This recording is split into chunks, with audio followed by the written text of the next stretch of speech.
Hi, and welcome to this special unicorn episode, a unicorn highlight for the new Jade Edict public beta that is coming out. I think it has been released now, yeah. This video is supposed to be released after the actual Jade Edict is released, and this is why I'm having it open here for you.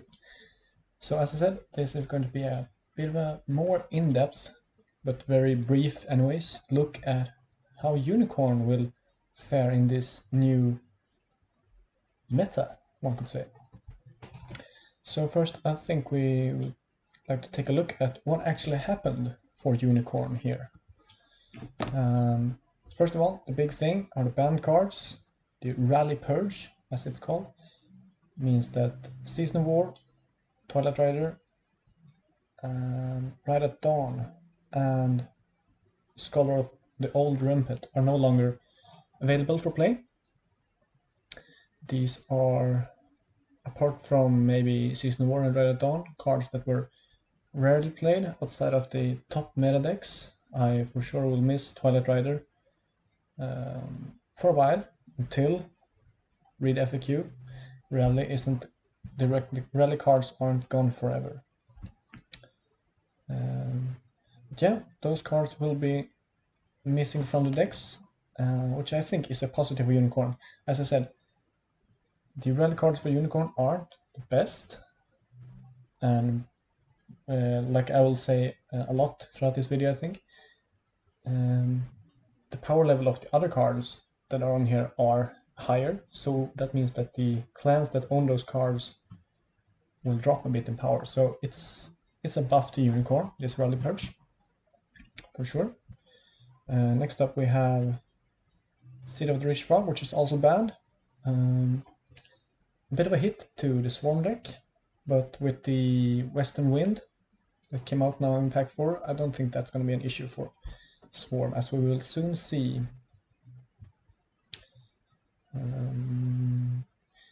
Imperial Law bans are the same, so nothing changed there. Spyglass is still on there for a very good reason. From the other clans, Common Cause is gone, so you can't splash that in Crab. But it also means that Crab is going to lose a bit of value from their sacrifice characters, the Broker combo and Gallant Quartermaster, stuff like that. For Crane, Toshimoko is banned, so no need to semi-tower for a turn and then just die because you can't sustain the pressure, which is good. Netzo is also banned, no more ruined HMT games. Wrath of the Crane is banned, don't have to smash your face into double T houses, Proving Grounds, Kakita Dojos, etc. As I said again, this is a Unicorn perspective on the meta, on the Jade Edict meta. So expect some bias here. This is not the Magistrate Oscar talking, this is the Unicorn Oscar talking, analyzing what is happening here for Unicorn. Lion took a hit, which is lowering their power level. For Phoenix, Display of Power is banned, so that is not a splashable card for Scorpion or whatever, and Phoenix is not gonna be able to, they have to defend more, essentially. Scorpion, Dispatch Knower is banned, which means that your Yasamura that you got of a Gunso is safe, and your combo lock that you saved for a turn is also safe, for example. Governor Spy is also banned for now, which means that you won't get holding locked. And for Unicorn, the actual Unicorn cards, Talisman is banned, weakening the Keeper roll a bit, making it not as much an auto choice. And it also helps against tower decks that run, like Crane, Unicorn tower decks that like to run Talisman. It's also gonna be an easier matchup for Unicorn after this. Restricted cards, Keeper, also restricted, still from the Imperial Edict. Again, making the choice of taking Keeper not as obvious. For Crab, Way of the Crab is restricted, which means that probably it will be safe to go for the very strong opener of Tetsuko Two Fate against Crab, or at least more safe now than before, especially if you see a Kaio Envoy in their row, or a Kunilab. For Dragon, Sacred Sanctuary is restricted, which means that they might have a bit of more trouble defending against us on the stronghold. Mitsu needs to be standing for it to work.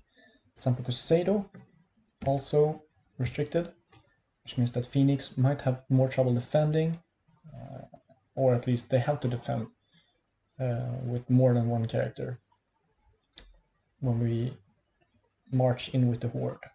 For Scorpion, lots of stuff here.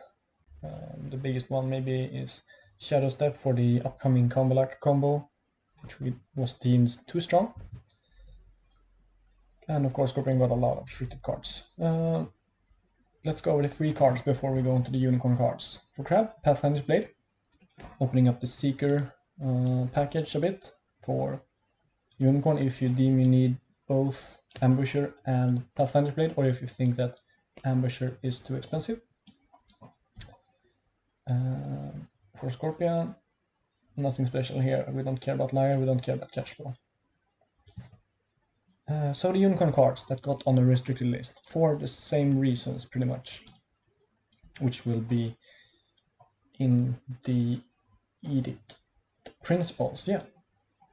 They are Combo-Lack Benefactor, they are Otaku Tetsuko, they are Shinya Yasamura, and they are Scouted Terrain. Those are the 4 restricted cards you can choose from in the Unicorn Dynasty, in addition to Keeper Initiate if you wanted.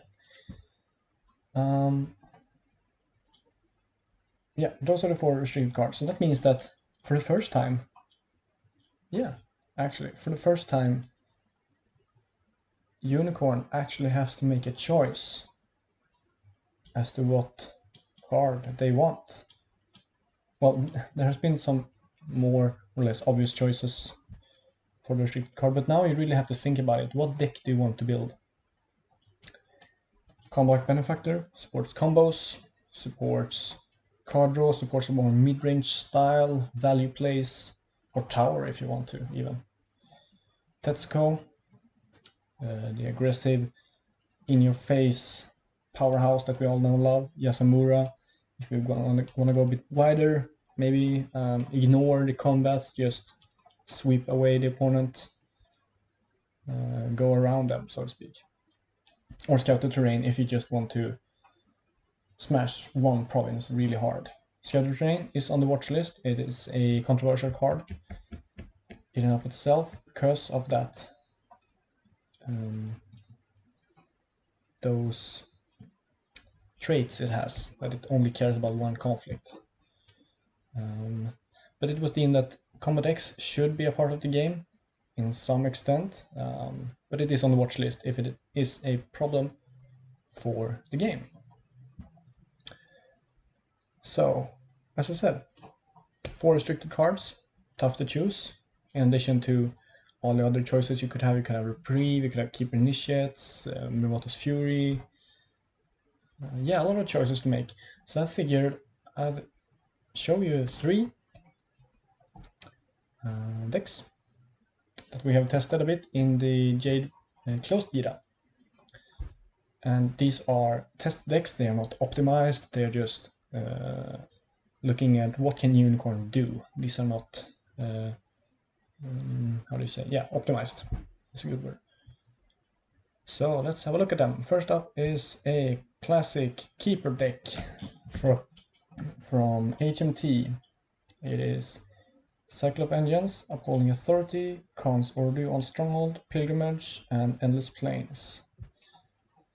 And it is kind of a standard HMT deck. You have your small guys, you have Altan Stannis Vanguard, Boy Rider, Youth, you have Gunso, and so on and so forth.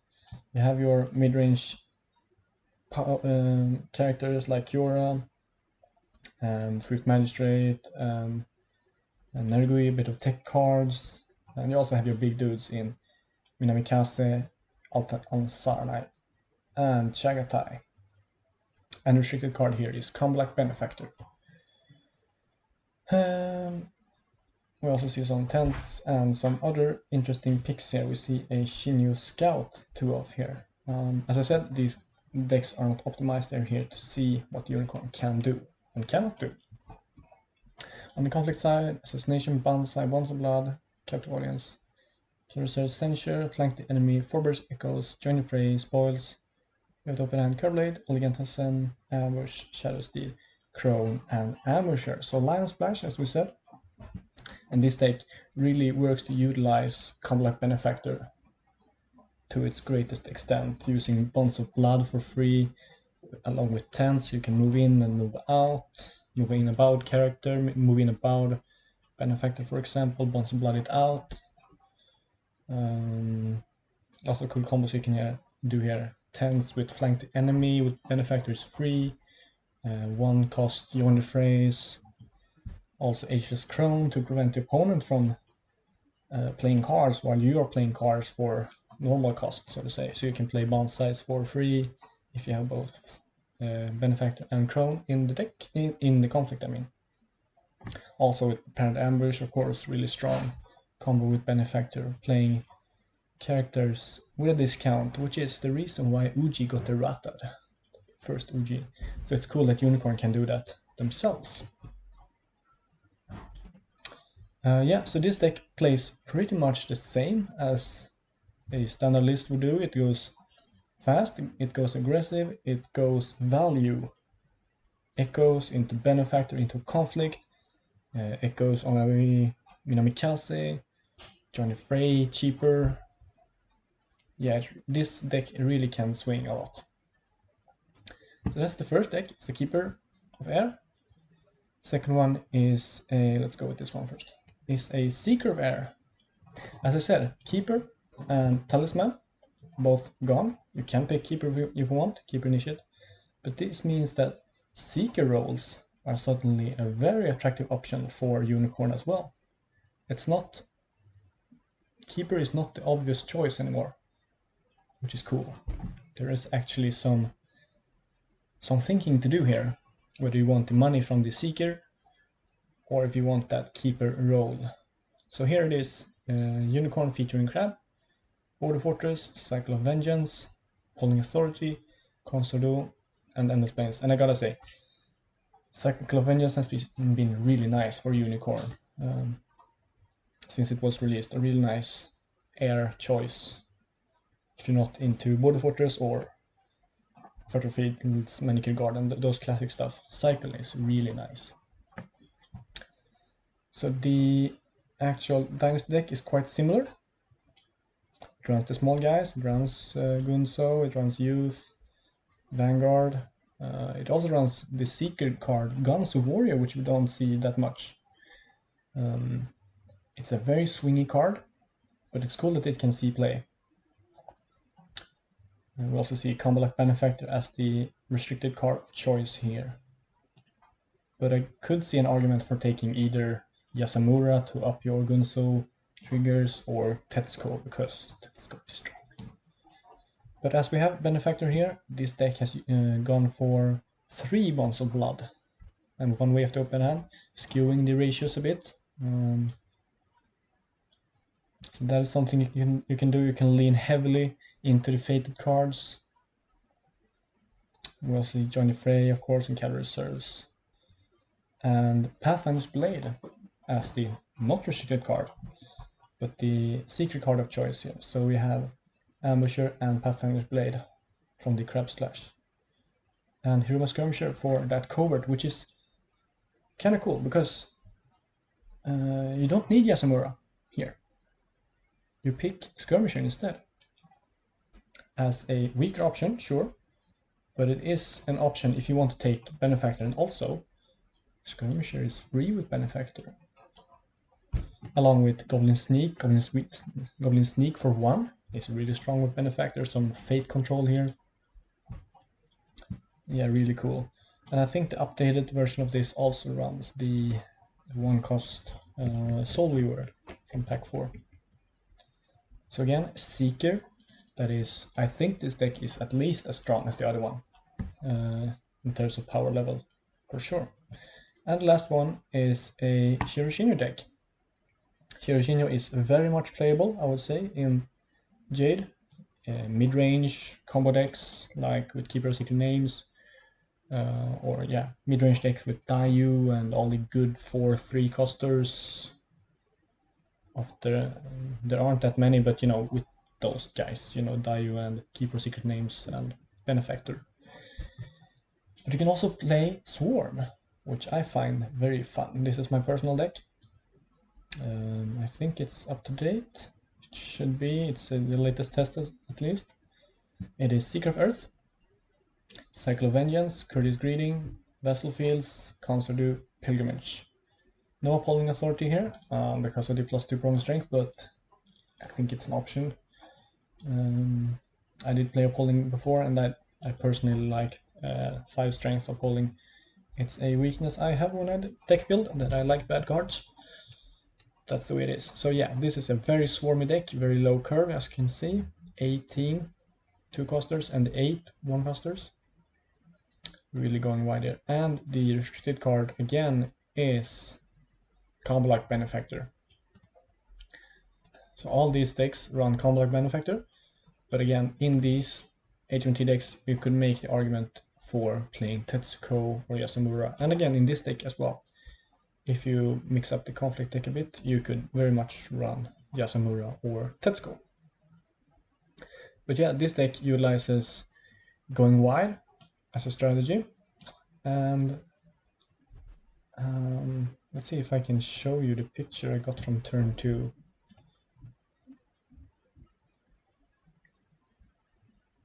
Let's see here. Picture. I should have prepared this, but who needs to be prepared? Let's see here. If you're watching this, you can just skip ahead to where I find the card. I mean the picture.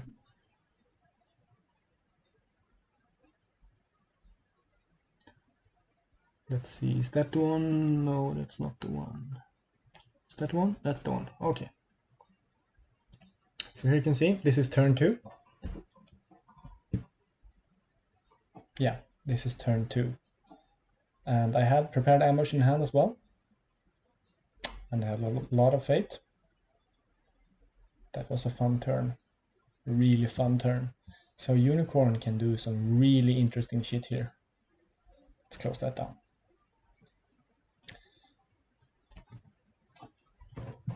For the conflict deck, as I said, prepare an ambush along with the Western Wind.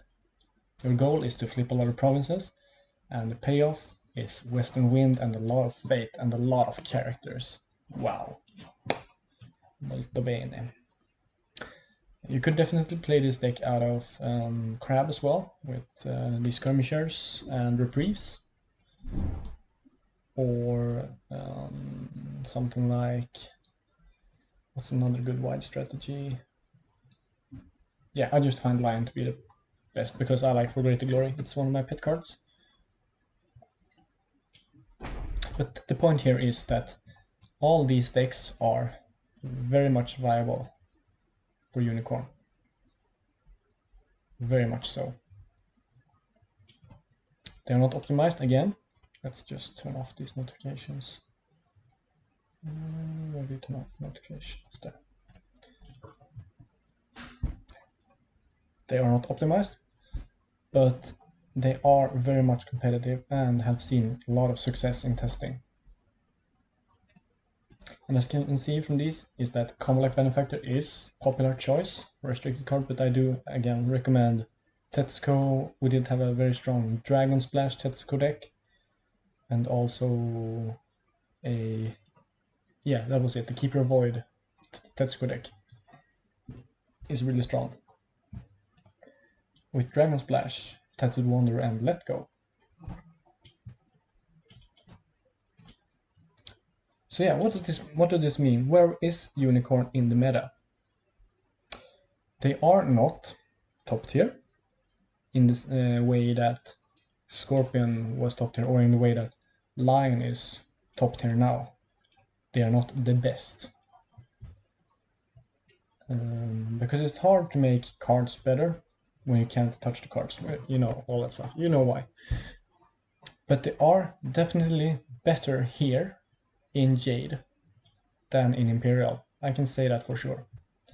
Unicorn is stronger in Jade than in Imperial. They are somewhere around mid-tier, but the gaps between the top tier and the bottom tier are very small. Very, very small compared to Imperial.